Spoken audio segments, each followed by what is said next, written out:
జనగామ జిల్లా బచ్చన్నపేట మండల కేంద్రంలోని పిఎస్సిఎస్ కార్యాలయంలో ప్రాథమిక వ్యవసాయ సహకార సంఘం 71వ వారోత్సవాలను ఘనంగా నిర్వహించారు. సీఈఓ బాలస్వామి జెండాను ఆవిష్కరించారు. ఈ సందర్భంగా వారు మాట్లాడుతూ పిఎస్సిఎస్ ఆధ్వర్యంలో రైతులకు రుణాలు అందించడంలో సహకార బ్యాంక్ అందుబాటులో ఉంటుందన్నారు. అలాగే రైతులు తీసుకున్న రుణాలను తిరిగి చెల్లించిన వారికి వెంటనే రుణాలు అందిస్తామని తెలిపారు.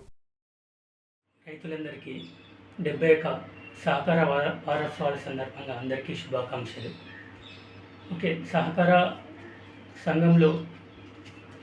సంఘాన్ని బలోపేతం చేయాలంటే ప్రతి ఒక్కరు సభ్యులందరూ సకాలంలో తీసుకున్న లోన్లను సకాలంలో చెల్లించి వడ్డీ ఎక్కువ పడకుండా వడ్డీ రాయితీ పొందాలని చెప్పేసి అందరికీ నేను విజ్ఞప్తి చేస్తున్నాను.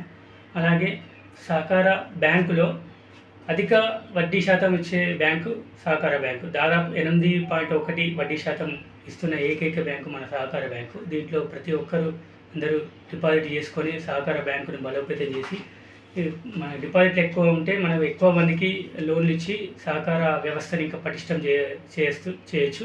కాబట్టి ప్రతి ఒక్కరూ తీసుకున్న లోన్లను సకాలంలో చెల్లించాలి. అలాగే మన సహకార బ్యాంకులో కూడా డిపాజిట్లు పెట్టాలని అందరికీ నేను విజ్ఞప్తి చేస్తున్నాను.